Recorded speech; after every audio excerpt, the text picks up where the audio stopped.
मामले में नामजद आरोपी मोहम्मद नौशाद की मुश्किलें और बढ़ गई है। जेल जाने के डर से फरार चल रहे मोहम्मद नौशाद ने दरभंगा की अदालत में मंगलवार को अग्रिम जमानत के लिए अपील की थी, लेकिन अपर सत्र न्यायाधीश सुमन कुमार दिवाकर की अदालत ने गिरफ्तारी पर रोक लगाने से इनकार कर दिया और अब मामले की अगली सुनवाई 23 सितंबर को होगी। एसएसपी ने जिले के सभी थानों को निर्देश दिया है कि आरोपी नौशाद का आपराधिक इतिहास खंगाला जाए। और ये भी बताते चलें आपको, 27 अगस्त को वोट अधिकार यात्रा के दौरान सिमरी थाना क्षेत्र के बिठौली में नौशाद ने मंच बनाकर सभा की थी और इसी दौरान प्रधानमंत्री की मां के खिलाफ आपत्तिजनक शब्दों का इस्तेमाल किया गया था। के अधिवक्ता के द्वारा गिरफ्तारी पर रोक लगाने हेतु बहस किया गया, परंतु बतौर लोक अभियोजक के कर्तव्यों का निर्वहन करते हुए केस डायरी एवं आपराधिक इतिहास अभियुक्त का मांगने का अनुरोध माननीय न्यायालय से किया गया। यह भी बताया गया जो मामला अति संवेदनशील एवं राष्ट्र विरोधी तत्वों का ये प्रदर्शन प्रतीत होता है, जिसका पुरजोर विरोध किया गया। माननीय न्यायालय ने गिरफ्तारी पर रोक लगाने से इनकार करते हुए आदेश की प्रति श्रीमान एसएसपी दरभंगा को भेजने का आदेश दिए। देखिए, बिहार में विधानसभा चुनाव की आहट अब झारखंड की राजनीति में भी सुनाई देने लगी है।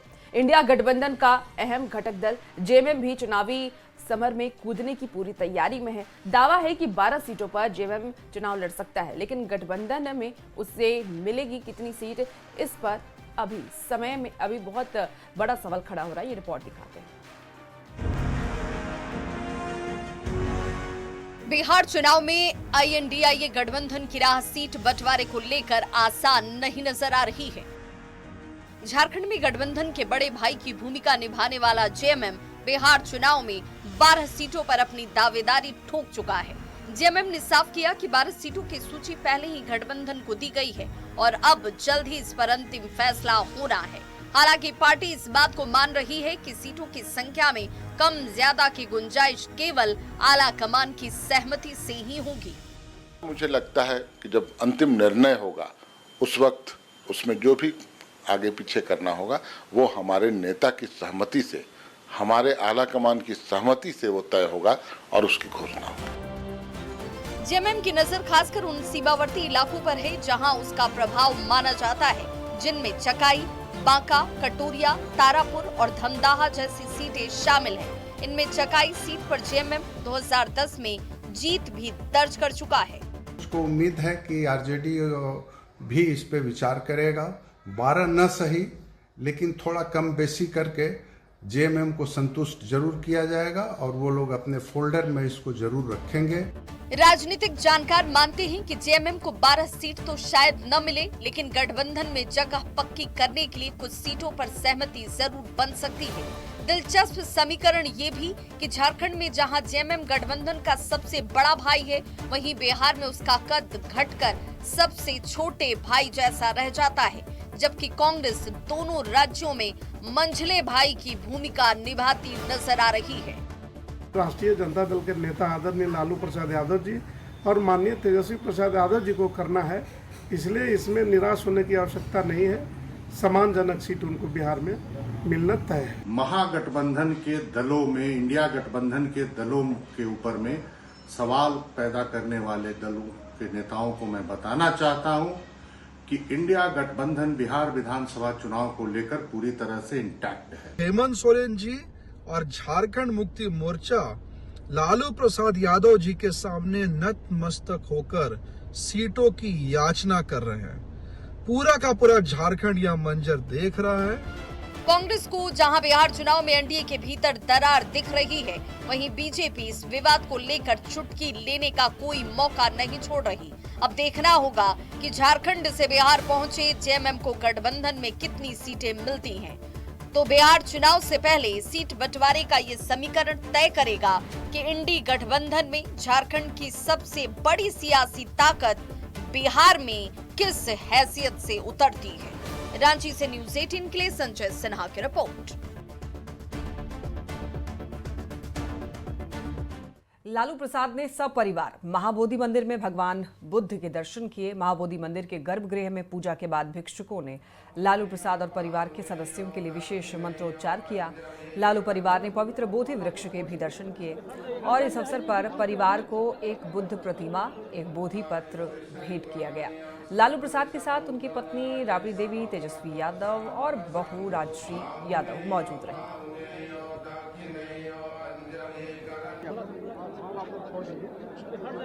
भगवान विष्णु जी का पद का जो है आशीर्वाद दिया। हम लोगों ने, पिताजी ने पिंडदान किया और आज बोधि टेम्पल आए हैं।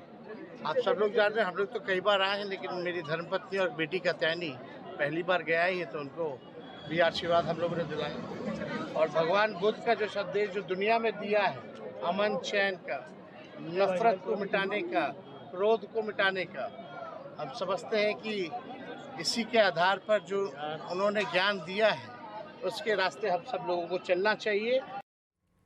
देखिए, बिहार में इस साल विधानसभा के चुनाव है, चुनावी साल है। ऐसे में प्रधानमंत्री नरेंद्र मोदी और मुख्यमंत्री नीतीश कुमार 15 सितंबर को पूर्णिया एयरपोर्ट का उद्घाटन करेंगे। पूर्णिया एयरपोर्ट को सजाने का काम जोरों शोरों से चल रहा है। एयरपोर्ट पूरा बनकर तैयार है, सारी मशीनें लगा दी गई हैं।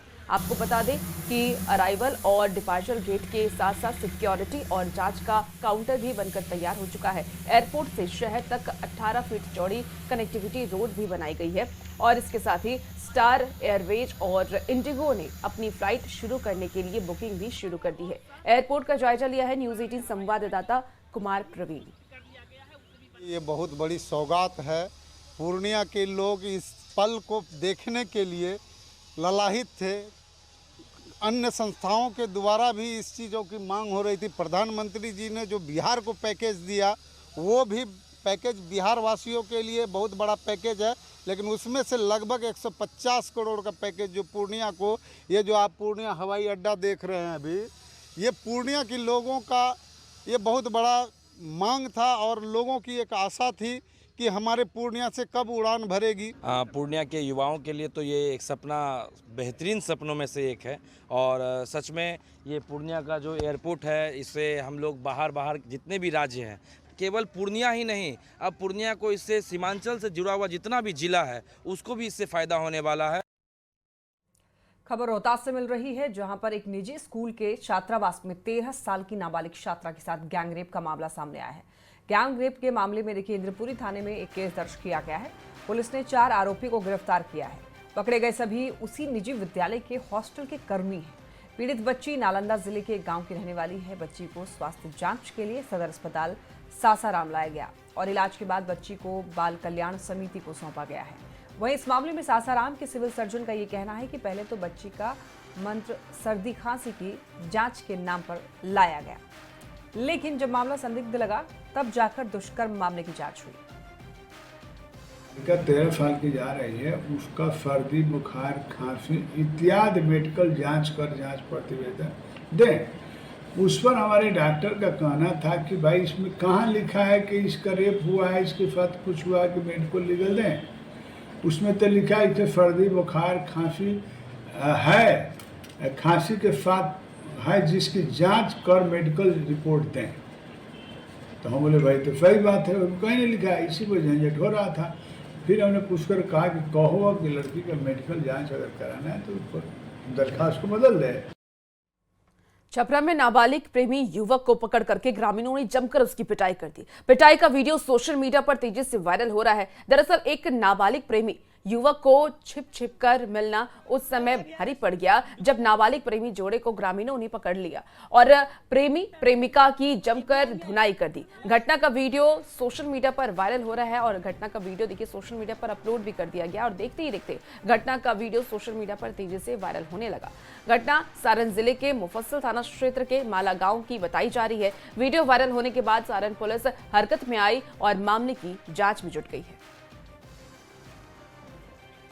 खबर पटना से मसौड़ी के धनरुआ थाना क्षेत्र का ये मामला है, जहां पर एक वीडियो सोशल मीडिया पर वायरल है। दावा ये किया गया है कि धनरुआ थाने के सब इंस्पेक्टर प्रवेश कुमार ने एक केस में नाम हटाने के बदले महिला दुकानदार से 30,000 रुपए रिश्वत मांगी। हैरानी की बात यह है कि पूरा वाकया किराना दुकान में लगे हुए सीसीटीवी कैमरे में कैद हुआ और कई महीनों बाद वायरल हुआ है। वीडियो के मुताबिक महिला का एक रिश्तेदार एक मामले में फंसा हुआ था। अब इंस्पेक्टर सब इंस्पेक्टर सुपरविजन के बहाने बांस बिगहा गांव स्थित किराना दुकान पर पहुंचे और नाम हटाने के 30,000 रुपए की डिमांड की। महिला दरोगा से हाथ जोड़कर कहती रही कि साहब गरीब लोग हैं, झूठे केस में फंसाया गया है, दया करिए। इसके बावजूद दरोगा साहब नहीं माने। महिला ने पहले 5,000 रुपए दिए, फिर उनकी जिद पर 5,000 और थमा दिए। बाकी रकम बाद में देने की बात तय हुई। वायरल वीडियो ने पुलिसिंग के तरीके पर अब गंभीर सवाल खड़े हो रहे हैं। इस मामले पर जब सिटी एसपी से पूछा गया तो उन्होंने कहा कि वीडियो उनके संज्ञान में नहीं है।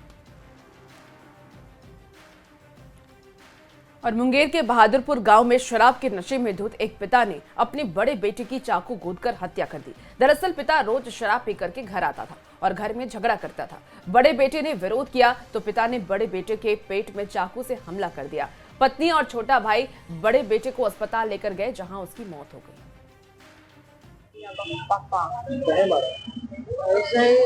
ऐसे बोला, बस रात हुआ, बस सो गया भैया। और पापा आया, बस उससे पैसा मांगा, उसके पास पैसा नहीं था। झगड़ा किया था, बात नहीं किया था। रात में भी खा के आया तो सब लाने का पापा वैसे इससे ऊपर था तो छिपले चाकू जोड़ लिए। कौन बोला?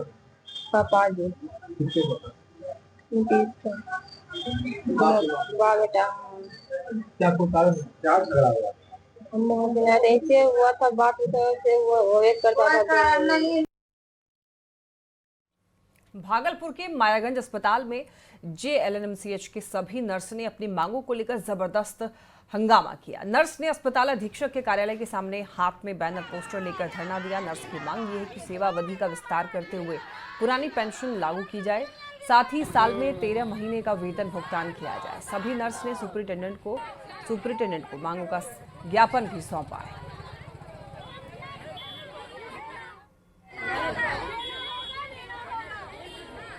मांग है हम लोग का पुरानी पेंशन।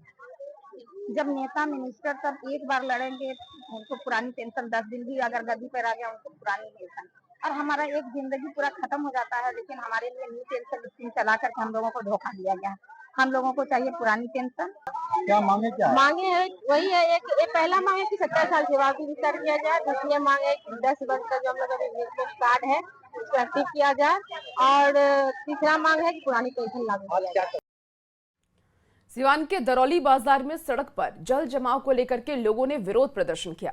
ग्रामीणों ने पदाधिकारियों पर लापरवाही का आरोप लगाया और मुख्य सड़क को जाम कर दिया। सूचना मिलते ही पुलिस मौके पर पहुंची और लोगों को शांत कराया, लेकिन लोगों को भरोसा ये भी दिलाया गया कि बहुत जल्द पानी निकासी की व्यवस्था कर दी जाएगी, तब जाकर के लोग शांत हुए।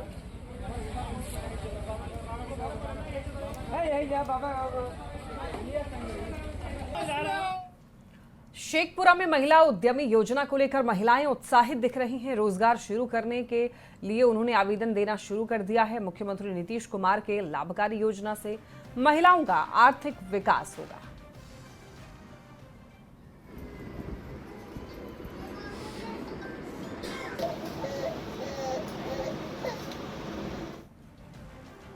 और भागलपुर के टाउन हॉल में आर्य नाट्य संस्था की ओर से प्रसिद्ध नाटक कोर्ट मार्शल का मंचन किया गया। स्वदेश दीपक द्वारा लिखित नाटक कोर्ट मार्शल सेना के अंदर जातिवाद और सामाजिक असमानता पर एक सशक्त प्रहार है, और ये नाटक न केवल सैन्य व्यवस्था की खोखली नैतिकता को उजागर करता है, बल्कि समाज में व्याप्त जाति, वर्ग और अन्याय के प्रति गहरा आक्रोश व्यक्त करता है।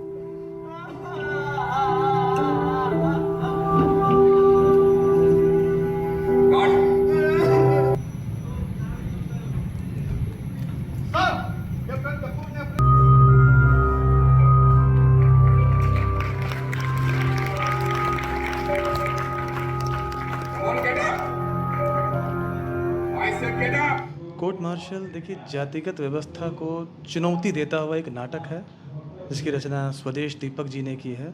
और स्वदेश दीपक ने किस अवस्था में और कैसे कोर्ट मार्शल की रचना की होगी, आप इस बात से अंदाज़ा लगा सकते हैं कि एक बार वो अपने घर से गायब हो गए और 6 वर्ष के बाद पुनः वापस आए तो कोर्ट मार्शल नाटक का ड्राफ्ट लेकर आए। दूसरी बार वो फिर पुनः गायब हो गए, लेकिन अब तक वापस नहीं आए। खबर जमशेदपुर से, जहां साक्षी थाना पुलिस ने 100 करोड़ की ठगी के आरोपी पति पत्नी को गिरफ्तार कर लिया है। दंपति साक्षी के रहने वाले हैं और इनका स्थायी पता जो है बिहार के वैशाली जिले का दामोदरपुर गांव और सराय थाना क्षेत्र है। देखिए, गिरफ्तार चंद्रभूषण सिंह और प्रियंका सिंह लोगों को यहां पर LML company maxi John touch private limited के नाम पर पैसे दोगुने करने का लालच देकर ठगी करते थे। टेल्को के महेश्वर बेसरा की शिकायत के बाद में दर्ज मामले पर इसका खुलासा हुआ है। दोनों को तेजस एक्सप्रेस से दिल्ली से भुवनेश्वर जाने के दौरान गोमो स्टेशन से गिरफ्तार किया गया। दोनों पर अब तक देश भर में 28 मामले दर्ज हैं। पूछताछ में पूरा मामला 1000 करोड़ से भी अधिक होने का अंदेशा जताया जा रहा है। इस रैकेट में कितने लोग शामिल हैं, पुलिस इसकी पड़ताल में लगी हुई है।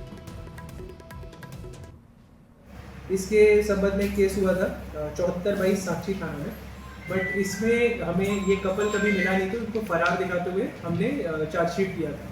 फिर जैसे जैसे इस मामले का और अनुसंधान हम लोग करने लगे थे तो पता चला था कि इनके द्वारा बहुत लोगों से बहुत सारा पैसा लिया गया था, इसी बहाना बना के कि आपको हाई रिटर्न्स देंगे। और जब इसमें हमने टोटल देखा तो पूरे भारत से करीब 100 से ज़्यादा लोगों से उनके द्वारा पैसा लिया गया था और जो रकम है ये 50 से 100 करोड़ रुपए के आसपास है। तो इनका यही मॉडस ऑपरेंडी रहता था कि ये कुछ लोग से पैसे लेते थे, बोलते थे कि बहुत हैवी रिटर्न्स देंगे और शुरुआत में रिटर्न देते भी थे। जो पैसा इकट्ठा करते तो उसी से कुछ पैसा दे देते थे रिटर्न करके, और उसके कारण और लोग इनके जाल में फंसते रहे। तो ऐसा टोटल करके all across India over 100 people were compromised in this matter and the total जो उनका जितना का फ्रॉड किया गया था वो 50 to 100 करोड़ के बीच का था। जैसे जैसे अभी हम इन्हें फिर कस्टडी में लेंगे और इनका हम लोग जांच करेंगे, इनके बैंक अकाउंट्स की भी जांच करेंगे, कैसे पैसे आते थे, कैसे लोगों को बेवकूफ़ इसमें बनाया जाता था, तो हम लोग उस पर एक बार जांच करेंगे और फिर हम लोग आगे इसको करेंगे। देखिए, खबर अब धनबाद से है, जहां राजगंज थाना क्षेत्र में NH-19 चाली बंगला के पास अपराधियों ने पेट्रोल पंप में फायरिंग की घटना को अंजाम दिया। बाइक पर आए 3 अपराधियों ने फायरिंग कर दहशत फैलाने की कोशिश की और मौके से फरार हो गए। इस फायरिंग में केबिन में बैठा मैनेजर बाल बाल बच गया है। घटना की सूचना मिलते ही ग्रामीण एसपी के साथ राजगंज थाना पुलिस वहां पर पहुंची। मौके से 2 खोखा जब्त भी किया गया। पेट्रोल पंप में लगे सीसीटीवी के फुटेज भी खंगाले जा रहे हैं। पुलिस अपराधियों की पहचान और गिरफ्तारी के लिए छापेमारी अभियान में जुटी है। मन में एगो डर पैदा हो जाता है। पुलिस है कितना गोली चला? 3 गोली चला। कितना खोखा यहाँ पर जब्त किया? 2 खोखा। क्या पुलिस से मांग कर क्या हम लोग क्या करें? पुलिस पर ही निर्भर है, हम लोग क्या करें? सुरक्षा मांगते हैं। सुरक्षा व्यक्ति के अपराध सूचना मिली और जो अज्ञात अपराध थे उनका पता लगाने की पुलिस प्रयास कर रही है और जल्दी उनकी गिरफ्तारी करेगी। और कितने राउंड गोली चलने के बाद सामने आ रही? अभी तक 2 राउंड हमें रिकवर हुए हैं, 2 राउंड 2 खोखा बरामद हुआ है और उसके अलावा भी अगर जांच पड़ताल की जा रही है, अगर कुछ खोखा बरामद होता है उसके बाद धनबाद के राजगंज थाना क्षेत्र के चाली बंगला स्थित पेट्रोल पंप में दिन दहाड़े बाइक सवार अपराधियों ने फायरिंग की घटना को अंजाम दिया है। फायरिंग की घटना का जो मकसद लग रहा है कहीं न कहीं दहशत फैलाना था, क्योंकि यह वही पेट्रोल पंप का जो कार्यालय केबिन है जहां पर कि बाइक सवार अपराधी एक पल्सर गाड़ी में आए थे। बताया जा रहा है कि 3 की संख्या में अपराधी आए थे और एक फायरिंग इस शीशे पर जो कि दीवार तक जाके टकराई, वहीं दूसरी फायरिंग इस शीशा और जो लोहे के जाली है वहां पर किया। और बताया जा रहा है कि यहाँ पर 2 फायरिंग अपराधियों ने किया। जिस समय यह फायरिंग की घटना हो रही थी उस समय पेट्रोल पंप के जो सामने आप शख्स देख रहे हैं यही स्टाफ अंदर में थे। फायरिंग की घटना से यहाँ अफरा तफरी का माहौल हो गया और जो लोग इस पेट्रोल पंप में ईंधन अपने बाइक या कार में भरवाने आए थे उनमें भी दहशत फैल गई। अब इस मामले की सूचना मिलने के बाद ग्रामीण एसपी कपिल चौधरी, राजगंज थाना की पुलिस मौके में पहुंचकर जांच पड़ताल कर रही है। वहीं यहां से 2 खोखे जब्त किए हैं और साथ ही साथ जो डीवीआर सीसीटीवी के लगे हुए थे उसे भी जब्त कर लिया गया है। पुलिस इस मामले में अपराधियों की गिरफ्तारी को लेकर छापेमारी शुरू कर दी है। वहीं दिन दहाड़े इस तरीके से पेट्रोल पंप में फायरिंग की घटना होने से पेट्रोल पंप के जो स्टाफ है उनके मन में दहशत है और वह पुलिस से मांग कर रहे हैं कि एक सुरक्षित माहौल उन्हें दिया जाए। संजय गुप्ता, न्यूज़ 18 धनबाद।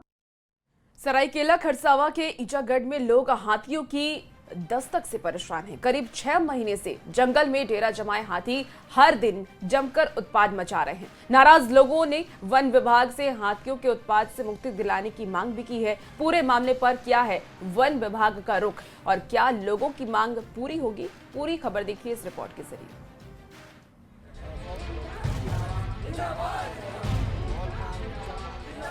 नारेबाजी करती ये भीड़ है सरायकेला खरसावा के ईचागढ़ की, जहां जंगली हाथियों के उत्पात से लोग परेशान हैं। नाराज लोगों ने चांडिल कॉलेज मोड़ से चांडिल वन विभाग ऑफिस तक पैदल मार्च निकाला। पूरे इलाके में करीब 6 महीने से जंगली हाथियों का जमावड़ा है। मदमस्त हाथी जब गांव की ओर रुख करते हैं तो उनके निशाने पर आते हैं घर। अब तक हाथी सैकड़ों घरों को ध्वस्त कर चुके हैं, कई एकड़ में लगी फसल को बर्बाद कर चुके हैं। हाथियों की चपेट में आने से कई लोगों की जान भी जा चुकी है। जब वन विभाग की ओर से कोई कार्रवाई नहीं हुई तो लोग थक हार कर सड़क पर उतरे और अपनी सुरक्षा के साथ नुकसान के मुआवजे की मांग पर आवाज बुलंद की। भगाओ किसानों की फसल बचाओ। दूसरा मांग है यदि हाथी किसी को हत्या कर रहा है उसको 25 लाख रुपया देना होगा, घर तोड़ने पर 10 लाख रुपया देना होगा, घायल करने पर 5 लाख रुपया देना होगा। यदि किसी किसान का 1 एकड़ जमीन क्षति पहुंचा रहा है तो उसको 1 लाख रुपया देना होगा। लोगों ने हाथियों के उत्पात से निजात की मांग के साथ वन विभाग के अधिकारियों से मुलाकात की और बंगाल की तर्ज पर हाथियों को रिहायशी इलाके से खदेड़ने की पहल की मांग की। वन विभाग ने लोगों की मांग पर गौर तो किया, लेकिन संसाधन सीमित होने की बात कहते हुए हाथ भी खड़े कर दिए।